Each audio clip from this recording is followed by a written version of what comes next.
Bonjour à toutes et à tous, je suis ravi de vous retrouver nombreux pour une nouvelle session de Elenio Academy.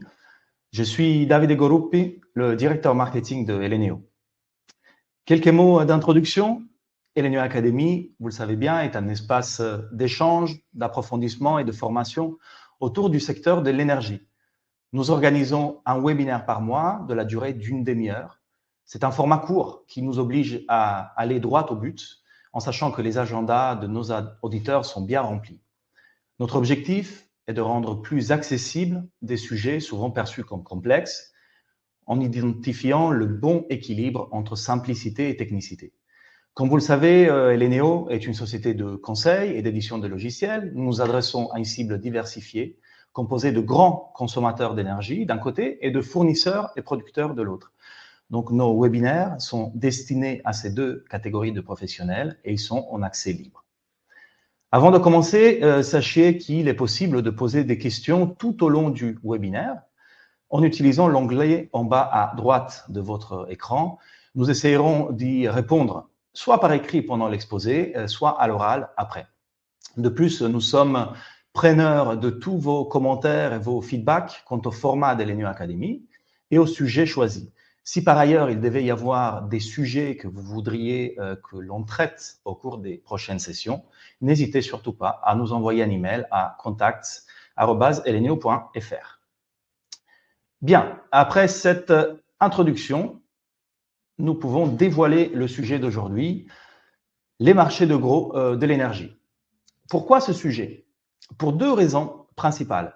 Avant tout, parce que ces marchés exercent un rôle fondamental pour assurer l'équilibre entre l'offre et la demande d'énergie. C'est justement sur les marchés de gros que les prix se forment.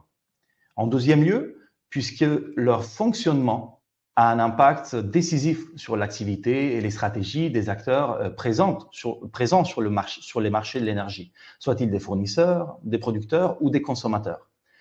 Donc, nous ferons de notre mieux aujourd'hui pour expliquer comment ces marchés fonctionnent, qui sont les intervenants et quels produits on peut y négocier.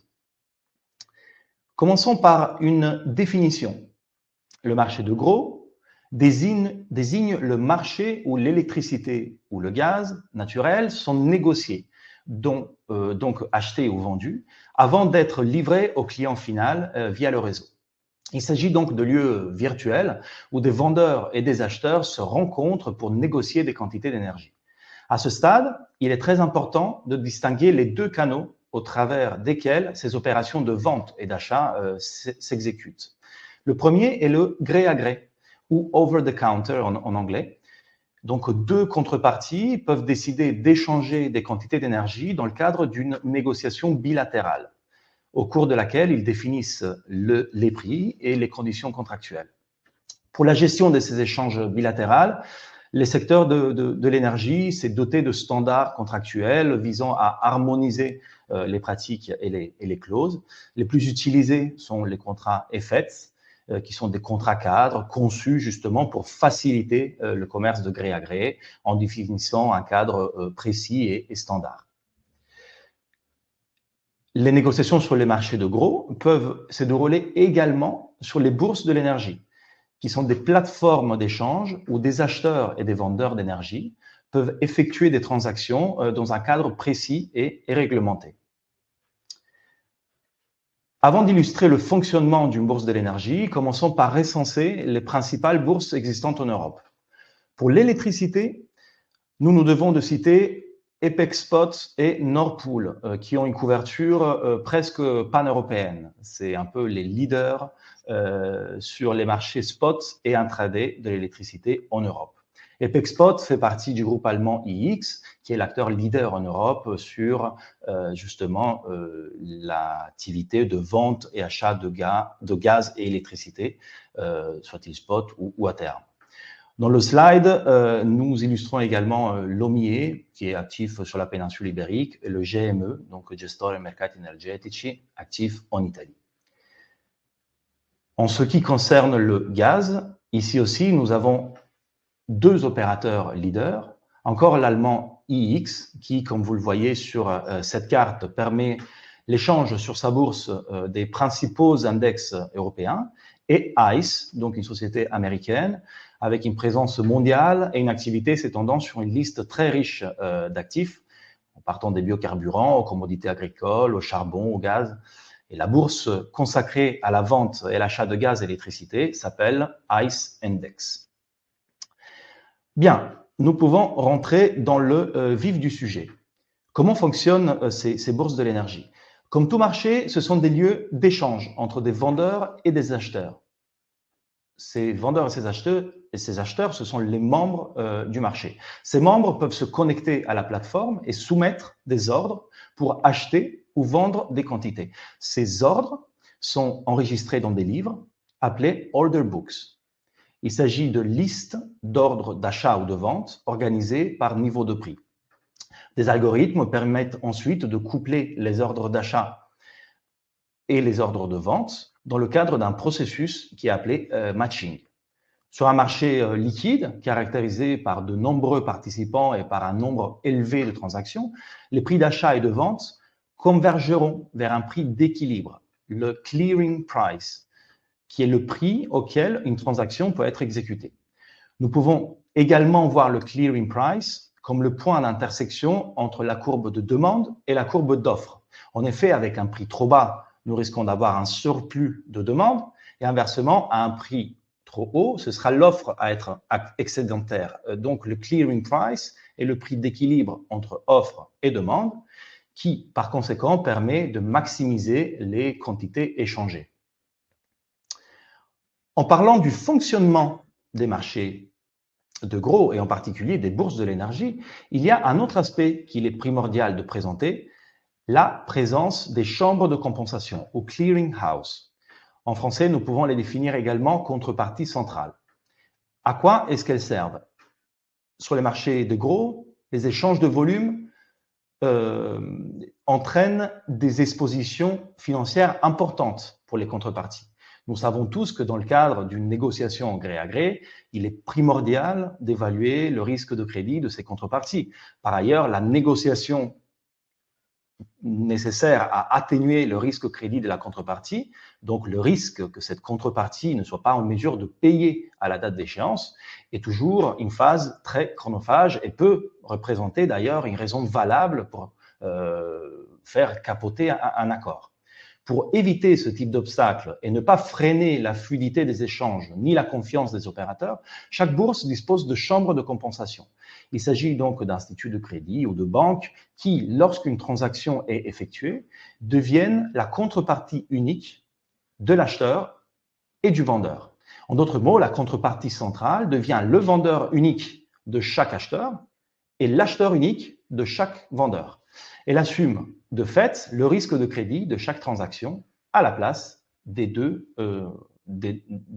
intervenants. Pour gérer ce risque, la clearing house exige de ses membres un apport de collatéral, donc une garantie qui peut éventuellement être utilisée en cas de défaut de paiement. À ce collatéral s'ajoutent ensuite les appels de marge, les fameux margin calls, qui viennent couvrir les variations de l'exposition de chacune des contreparties suite à l'évolution défavorable des prix de marché, en fonction de la position de chacun. Après avoir obtenu les garanties nécessaires des deux contreparties, la contrepartie centrale, la chambre de compensation, effectue le paiement au vendeur et s'occupe en même temps de transférer le titre correspondant à l'acheteur. Le rôle des chambres de compensation, donc, on le voit bien, est essentiel au bon fonctionnement des bourses de l'énergie, car elles neutralisent le risque de crédit de contrepartie et permettent de cette manière une plus grande agilité et stabilité sur les marchés. En abordant les marchés de gros, il nous semble nécessaire de s'arrêter un instant sur la distinction entre les produits au comptant et les produits à terme. Par ailleurs, les bourses, dans la plupart des cas, ne permettent pas de traiter les deux types de produits et se spécialisent, pour ainsi dire, sur l'un des deux. Un exemple surtout, c'est la bourse FX Spot que nous avons déjà citée, qui, comme son nom l'indique, permet l'échange de produits spot ou intraday. Qu'est-ce qu'un produit spot? Alors, il s'agit de produits permettant d'échanger des quantités physiques d'électricité ou de gaz peu avant leur livraison. Ils ont donc un rôle fondamental pour garantir l'équilibre entre l'offre et la demande d'énergie sur un marché.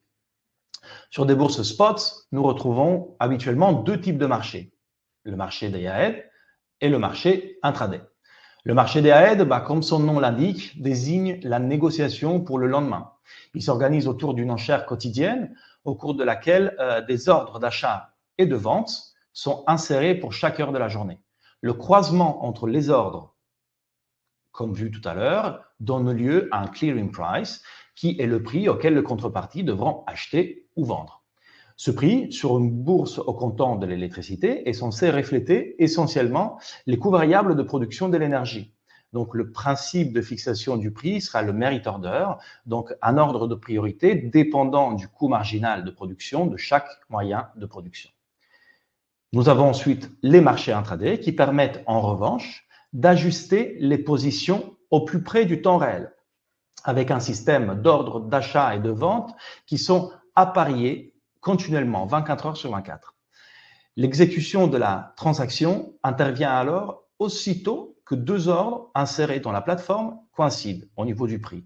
Les échanges sont possibles jusqu'à peu de minutes avant la livraison et les matchings sont effectués selon un principe du first come, first served.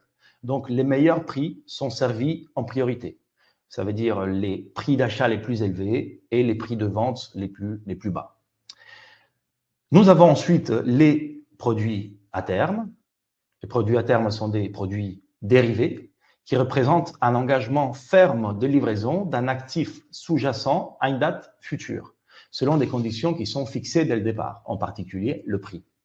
On distingue ici deux grands types de contrats à terme, les futurs, qui sont des produits standardisés et négociés sur des marchés organisés, type des bourses, et les forward, qui sont conclus de gré à gré, directement entre deux contreparties, en dehors des marchés organisés. Les futurs offriront donc toujours plus de liquidité, plus de transparence.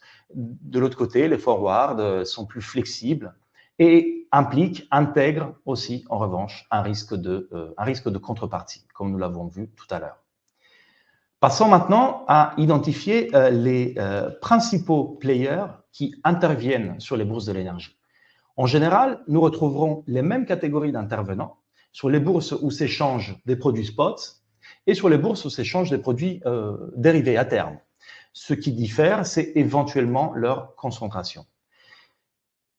Les producteurs et les fournisseurs de gaz et d'électricité utilisent à la fois les marchés à terme pour se couvrir sur le moyen à long terme et les marchés spot pour ajuster et optimiser leur position à court terme. D'autres acteurs comme les traders, les grands consommateurs ou les banques interviennent également sur les deux types de marchés. Donc, les agrégateurs sont probablement la seule catégorie illustrée dans cette planche que l'on retrouve uniquement sur les marchés spot, car en effet, leur rôle consiste à ajuster des volumes en temps réel et à les valoriser sur le court terme. En rentrant un peu plus dans le détail, sur le côté droit du slide, nous avons reparti par catégorie le nombre de membres des deux principales bourses européennes. D'un côté, EPEX Spots, bourse de référence en Europe pour les produits au comptant sur l'électricité, et en bas, ICE Index, bourse pour les produits à terme, en particulier sur le gaz. Et ici, nous avons limité notre analyse par ailleurs aux transactions effectuées sur le TTF.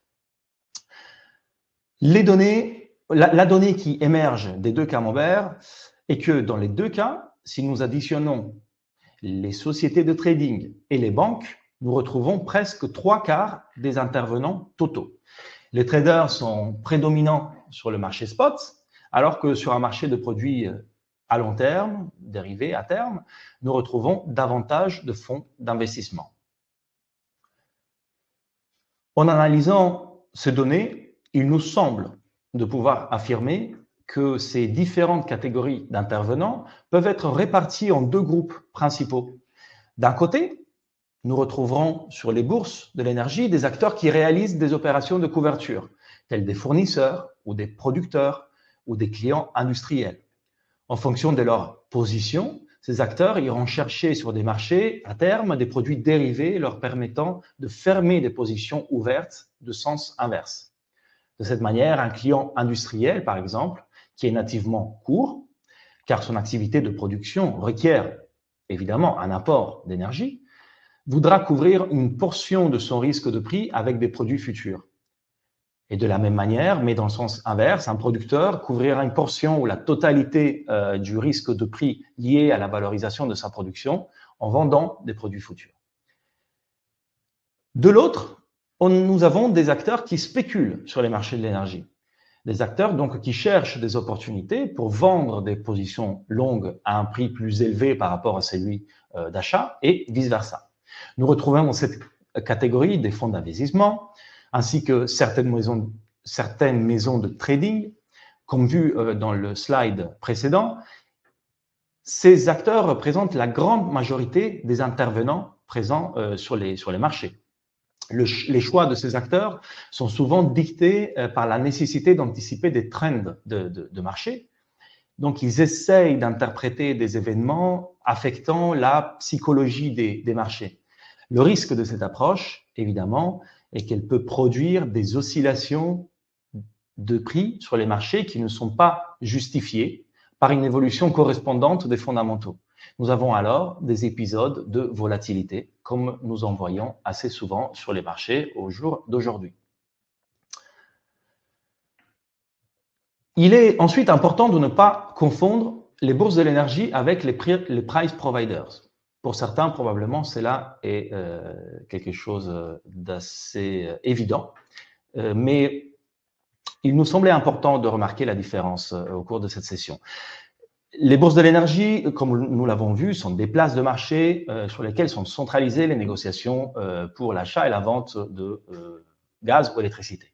En revanche, un price provider, il se limite à fournir des données de marché. Il retransmet uniquement des prix publiés par des bourses.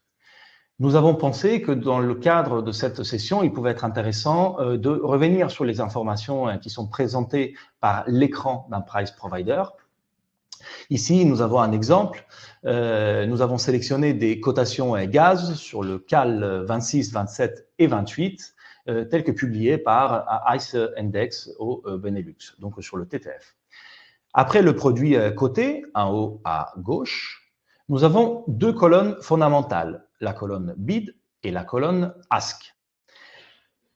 La colonne du bid indique l'offre, donc indique le prix d'achat et en particulier le prix le plus élevé auquel un acheteur est prêt à acheter. Le ask, donc la demande, à l'inverse, représente le prix de vente et notamment le prix le plus bas auquel un vendeur est prêt à vendre. Donc, quel est le prix que nous devons regarder? Cela dépend un peu de notre position, enfin, complètement même de notre position. Si nous sommes longs et souhaitons donc vendre, nous devrons nous référer au prix du bid, car nous chercherons des acheteurs et en particulier le prix auquel ils sont prêts à acheter ma position. À l'inverse, si j'ai besoin d'acheter des volumes, j'ai donc une position courte et je regarderai le ask car je cherche des vendeurs et je souhaite connaître notamment le prix auquel ils sont prêts à vendre le produit dont j'ai besoin. À côté et après de chacune des deux colonnes, nous retrouvons les quantités d'actifs disponibles à l'achat ou à la vente au prix indiqué à l'écran. Dans ce cas, 5 MW à la vente, 10 à l'achat, par exemple, sur le CAL 2027. Ensuite, nous avons des indicateurs pouvant aider l'utilisateur à comprendre comment évolue le marché. Nous avons le prix d'ouverture, le prix open, le prix le plus haut, high, le prix le plus bas de la session, low, ainsi que le last, donc le dernier prix auquel une transaction a été effectuée. Suivent la mesure de la variation du prix, change, et change en pourcentage, ainsi que les quantités échangées lors de la dernière transaction, donc les volumes ici, et échangées lors de la journée actuelle de trading. Ça, c'est une valeur donc cumulée. Enfin, et en dernier, mais pas par ordre d'importance, nous avons le prix de clôture du produit, c'est-à-dire le prix avec lequel s'est clôturée la session de trading de la veille. Le calcul de ce prix suit des règles bien précises qui sont définies par les différentes bourses. pardon, en traitant de marché de gros, il nous semble important de nous arrêter quelques minutes sur un concept clé pour le bon fonctionnement de ces bourses, c'est-à-dire la liquidité. Une définition avant tout, la liquidité d'un marché représente la capacité à acheter ou à vendre rapidement les actifs qui y sont cotés sans que ces transactions aient d'effet majeur sur les prix, ni sur les coûts de transaction. Un niveau de liquidité élevé nous indique que le prix reflète bien l'évolution des fondamentaux de l'offre et de la demande du produit sous-jacent. Donc, plus nous avons de transactions sur un produit, et plus nous pouvons imaginer que l'offre et la demande auront la possibilité de se rapprocher pour fournir un prix représentatif de l'état du marché. Comment est-il possible de mesurer la liquidité d'un produit? Alors, encore une fois, l'écran d'un price provider peut nous aider, car la différence entre le prix bid et le prix ask, donc le spread bid-ask, peut être un excellent indicateur. En effet, ce spread nous indique bien la distance, l'écart existant entre le prix d'achat et le prix de vente. Un spread bid-ask étroit indique généralement un marché liquide. Cela signifie en effet que les acheteurs et les vendeurs sont proches en termes de prix. Et à l'inverse, un spread bid-ask élevé peut indiquer une faible compétition sur un produit donné, ce qui peut signifier, par exemple, qu'il y a moins de participants sur le marché ou que la demande pour l'actif est moins importante.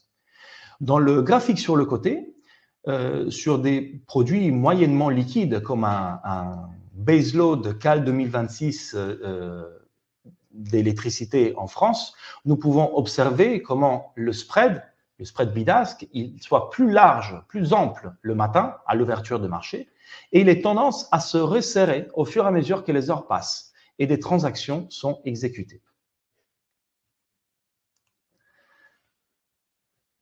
Nous avons ensuite un deuxième indicateur qui nous permet de mesurer la liquidité sur un marché ou sur un produit, c'est le churn rate. Le churn rate, il mesure le nombre de fois qu'une unité d'énergie est échangée avant d'être consommée. Donc, plus de fois un électron ou une molécule de gaz est échangé avant d'être livré, et plus élevé, évidemment, sera le nombre de transactions qui sont effectuées, donc plus élevé sera la liquidité du produit dérivé. Typiquement, pour fournir un ordre d'idée, nous pouvons dire qu'un churn rate inférieur à 10% désigne des marchés peu liquides. Comment se calcule un churn rate? C'est assez simple. Nous divisons les volumes totaux échangés par les volumes consommés d'un certain produit. Dans l'exemple à droite, nous avons récupéré le net churn rate du TTF, du MBP, donc l'index de référence au Royaume-Uni, du PEG en France et du PSV en Italie, sur la période 2021-2023. Il émerge que le TTF, sans surprise, est décidément l'index le plus liquide et bien plus liquide que les autres index recensés dans le graphique. Nous pouvons également observer que la liquidité sur le marché du gaz européen a bien augmenté entre 2022 et 2023 avec la fin progressive de la crise énergétique. Nous arrivons à la fin de notre exposé. Nous espérons avoir apporté des explications claires et vous avoir donc permis de compléter vos connaissances sur les marchés de gros de l'énergie. Permettez-nous une petite conclusion avant de passer aux questions. Alors, avant tout, il nous semble important de souligner que les marchés de gros sont des institutions nécessaires au bon fonctionnement des marchés de l'énergie, car ils permettent d'effectuer des échanges à des prix compétitifs, sécurisant les contreparties et assurant des cotations qui soient en adéquation avec l'état de l'offre et de la demande, si évidemment la liquidité est suffisante. En revanche, et cela vous semblera probablement encore plus évident après notre présentation, ces marchés restent des institutions fragiles. Pourquoi elles sont fragiles? Parce que le nombre d'intervenants est limité. Et nous l'avons vu, la plupart de ces intervenants ne se servent pas, ne sont pas présents sur les bourses pour hedger leur risque prix, mais pour spéculer. Les prix, donc, potentiellement, sont manipulables, ce qui peut, évidemment, si le cas se présente, générer des niveaux de volatilité excessifs. Par conséquent, Par conséquent, les marchés ont donc un fort besoin de régulation. C'est l'objectif d'organismes tels que Acer ou d'organismes tels les régulateurs nationaux ou des directives européennes type REMIT ou MIFID qui doivent garantir la transparence nécessaire à ce que ces institutions puissent continuer à exercer la fonction pour laquelle ils ont été créés. Voilà, merci beaucoup pour votre attention. On a quelques minutes pour prendre des questions. J'en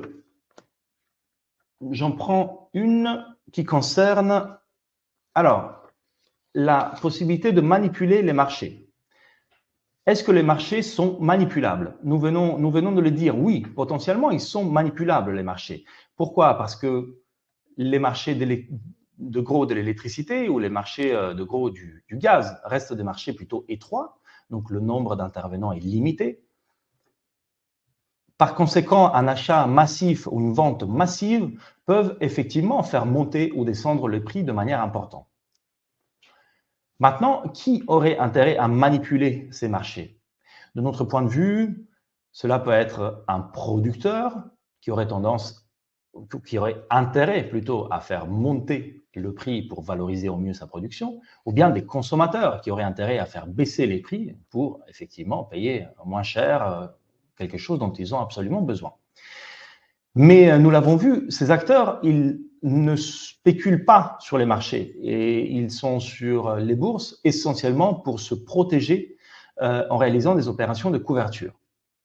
De plus, on l'a vu, à la fin de l'exposé, les marchés sont très très surveillés. Aujourd'hui, par exemple, quand on effectue une opération de couverture, que ce soit en gré à gré ou que ce soit sur une bourse, nous devons la communiquer au régulateur. Donc, toute opération de couverture, toute transaction fait l'objet d'une communication dans le cadre du règlement REMIT.